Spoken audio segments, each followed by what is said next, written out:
Take her weapon now. Don't ask why. The command sliced through the desert air like a blade. 5 instructors moved in without hesitation, surrounding the woman they'd quietly dubbed the biggest mistake in the program's history. What happened next over the course of 83 seconds would burn itself into memory. It would shatter assumptions, reduce reputations to rubble, and transform Eden Kess from an apparent administrative fluke into something the military had no protocol for. This is the story of how a quiet woman erased 5 elite soldiers, and why the footage remains buried beneath clearance levels that don't officially exist. Before we get there, I want to share something with you. Here at Military Stories, tales like Eden's take months to uncover. Scrubbed names, missing files, whispers no one wants to repeat. But they matter because strength doesn't always shout. Sometimes it walks in quietly and rewrites the rules. The convoy weaves to a halt at Southgate Sector 9, the heat already clawing through the windows as 17 candidates prepared to meet their proving ground. Most of them wore the same expression: tense jaws, darting eyes, caffeine-fueled adrenaline. But Sergeant Trey Danner, observing from a shaded platform above the grounds, zeroed in on something off. One of the arrivals didn't match the file photos. She wore civilian boots, no tactical insignia, a plain gray top instead of regulation prep gear. Danner narrowed his eyes. She moved with an unhurried confidence. Not arrogance, not fear, just certainty. Like someone who had already memorized the layout. Exit points, visibility, personnel. Who the hell walks into Echo training like she already passed it? Her name, Eden Kess. Her file was clean. Too clean. Commander Mara Quinn had flagged it earlier. Only 7 pages, vague postings, no decorations. But buried at the bottom, one line had made her skin go cold. Previous clearance level, Echo Black, archived. She'd never seen archived attached to a living candidate, and never to one presumed civilian later. Quinn would review checkpoint footage 3 times. Eden didn't gawk like a tourist. She didn't follow the others. Her eyes tracked exit lanes, mirrored glass, blind spots, and her emergency contact section was redacted, not blank, scrubbed. Danner watched as she stepped into formation, calm, silent, civilian on paper, but there was something in her stillness that didn't belong. "She's not green," he muttered. "She's just covered in dust." He didn't know it yet, but the rules of his world had just changed, and the system he thought he controlled had already been breached. Weakness was a luxury that got people killed, and sympathy, that was just weakness wearing a disguise. At Camp Grayson, there was no room for either, and Sergeant Trey Danner made sure of it. When the candidates assembled for their first outdoor assessment, Danner stood waiting on the tarmac like a lion, watching new prey stumble into his domain. The sun was already high. The sand radiated heat like punishment, and across Range Echo 7 the ghosts of broken candidates still lingered. Obstacle courses stood like monuments, deceptively simple at a glance, but every line and corner had been engineered to expose ego and erase it. Danner moved through the formation, scanning faces. Most looked as expected. Young, lean, all energy and no edge. And then there was her. Still relaxed, hands at her sides, boots civilian. But now something else was watching her too. Private Wren Bishop. Wren wasn't the type that spoke much. Grew up 3rd of 7. If she wanted to be heard, she learned to listen first. And there was something about the woman standing next to her in formation that made her neck prickle. At first, it was the way Eden moved. Efficient, but never rushed. She didn't stumble over new protocol. She didn't scan for approval. She navigated the training grounds like someone who'd been there before, just not recently. Then came the weapons drill. Field strip the XM9 adaptive rifle. Clean it, reassemble. Time, 15 minutes. Most recruits fumble. Some panicked. Others grunted their way through with misplaced confidence. Eden, she approached the rifle like it was foreign. Touched it like it might bite. Her hands moved slowly, uncertainly, but Wren noticed something Danner didn't. Her hesitation was fake. Each part came apart with practiced ease. Her fingers knew where to go, what to touch, where to apply pressure. Not just knowledge, muscle memory. Repetition born of survival. She finished in just under 6 minutes, still pretending to struggle, still hiding. Wren couldn't explain why, but it chilled her more than it impressed her. And Danner, he didn't see it, didn't want to. Each day his harassment got more pointed, more personal. But Eden didn't react. Not with anger, not with fatigue. Just, yes, Sergeant. Understood, Sergeant. No edge, no inflection. Wren had watched people break before, crack under less than this. But Eden didn't bend. She absorbed it all like stone worn smooth by storms that never moved her. Wren started timing her runs. 7 minutes, 45 seconds per mile, on the dot, day after day, like clockwork, like math. That's not a pace, Wren whispered to herself one morning. That's calibration. She didn't know who Eden Kess really was, but she was beginning to understand what she wasn't. The shooting range revealed something that had been quietly building for days, an inconsistency too precise to be accidental. Sergeant Trey Danner stationed himself behind Eden Kess like he was auditioning for a war movie. Arms crossed, tone theatrical, ready to critique every flinch, every off-center shot. His smirk wasn't just confidence, it was performance, aimed not at Eden, but at the younger recruits, still too green to tell the difference between competence and cruelty. The targets were set at standard qualification distances, the kind that separated trained shooters from weekend warriors. Around her, candidates fumbled through the basic stance, grip, breathing, trigger discipline. It was a symphony of missed shots and frustrated curses. Eden stepped forward like she was mimicking a checklist. Her posture was flawless, her grip exact. She raised her XM9 adaptive rifle slowly, as if consulting a memory she didn't quite trust. The desert heat shimmered across her scope, bending the air between her and the target like a mirage. She fired, then again, and again. Each shot spaced carefully, deliberately, like she was trying not to impress anyone. When the ceasefire was called, Danner swaggered forward, already rehearsing whatever demeaning line he planned to deliver. But the moment the target came back, everything changed. It wasn't 5 holes. It was one. A single ragged opening dead center in the bullseye. 5 shots, 1 point of entry. Master Gunner Frank Voss, the range instructor who trained special ops teams for over 2 decades, turned pale.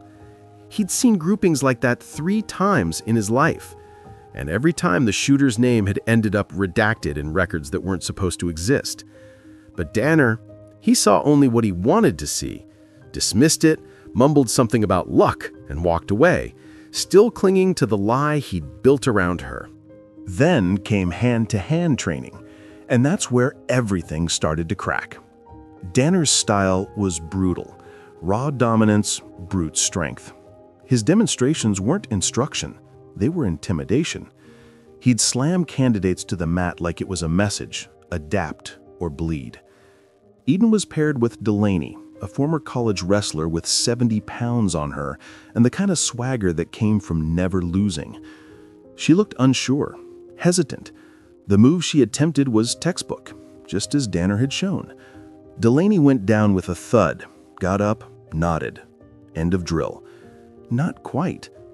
Private Wren Bishop had been watching from the edge, watching closely. What she saw wasn't hesitation. It was refinement. Right before Eden moved, her weight shifted slightly. Her grip adjusted by millimeters. The leverage she used, not what Danner had taught. It was cleaner, faster, smarter. When Danner tried to correct her form, telling her to use more force, less finesse, Eden just nodded, but her nod didn't say, "I agree." It said, "I've done this with people who actually mattered." Each day brought fresh attempts to humiliate her, and each day Eden responded with the same robotic calm. "Yes, Sergeant. Understood, Sergeant. It wasn't just unnerving, it was unclassifiable. She gave them no anger, no weakness, no tells. She was smoke in a battlefield full of fire. And no one, not Danner, not the recruits, not even Bishop, had any idea what she was really preparing for. The breaking point came in week 4. Major Harrow called it the reality check drill, but everyone on base knew what it was, an execution staged for an audience. The rules: survive 30 seconds against 5 of Camp Grayson's best. If you failed, you were out.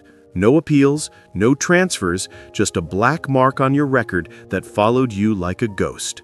And standing in the center of it all was Eden Kess. Most still called her Caldwell, an alias from a quieter caste. But the people who mattered were starting to suspect that wasn't her real name.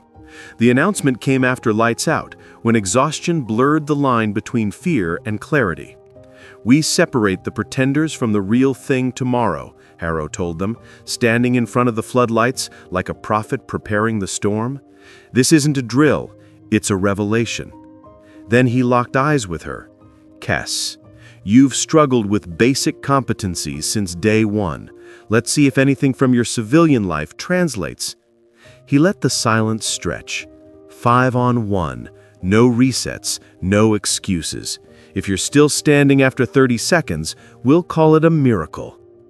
Gasps, then silence, thick as oil. This wasn't a test. It was public execution wrapped in doctrine and delivered with a grin. But then something shifted. She smiled. Not defiance, not sarcasm, a quiet, eerie contentment, like someone hearing an old melody no one else could hear. Private Wren Bishop, watching from the second row, felt her stomach knot. Every instinct she'd ignored since day 1 began screaming. They picked the wrong person. By morning, word had spread. Soldiers from every unit found a reason to show up. The medics prepped trauma kits.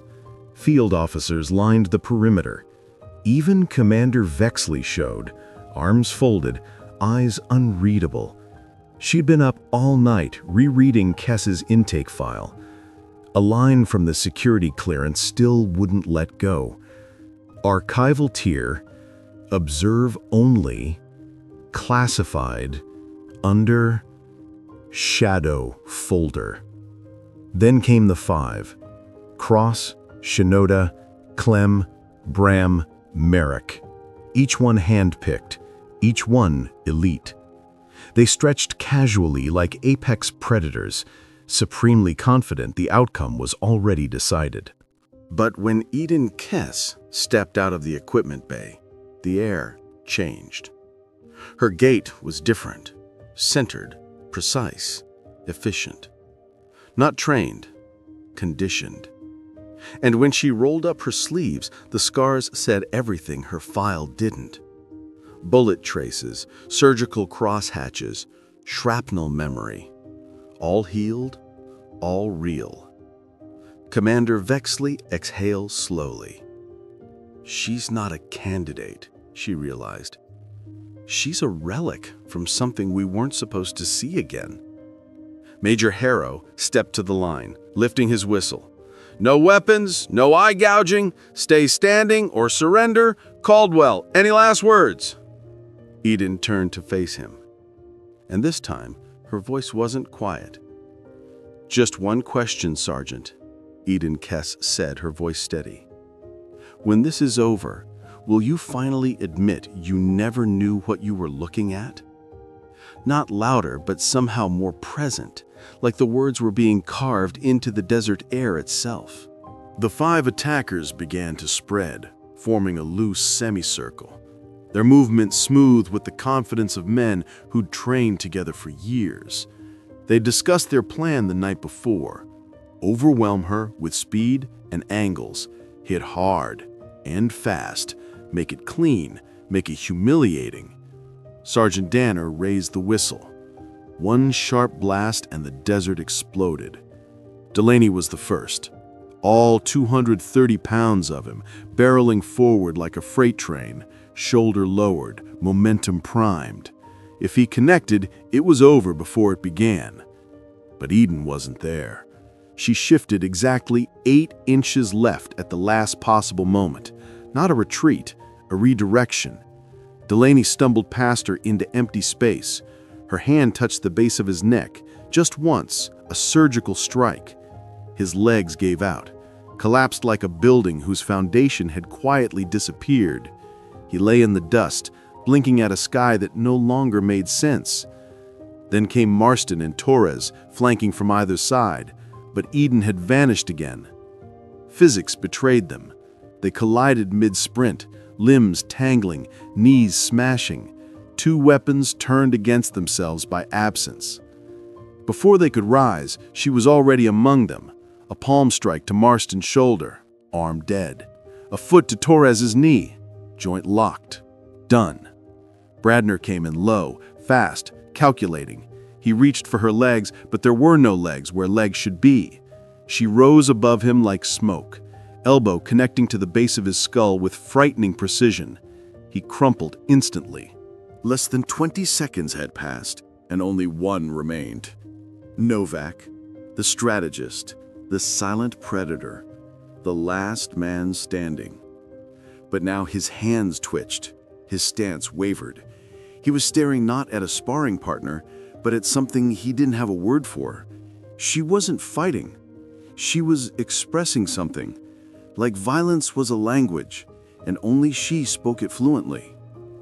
Commander Mara Quinn watched from the perimeter, the blood draining from her face. That tattoo, barely visible beneath Eden's rolled sleeve, confirmed everything. 6 parallel lines, 1 crossed out. Echo Division, the Phantom Unit. Operatives whose records didn't exist, whose actions never appeared in after-action reports, whose survival often meant someone else's name was buried instead. The 7th line crossed out meant she'd been presumed dead. And yet, here she stood. Novak took a step back, then another.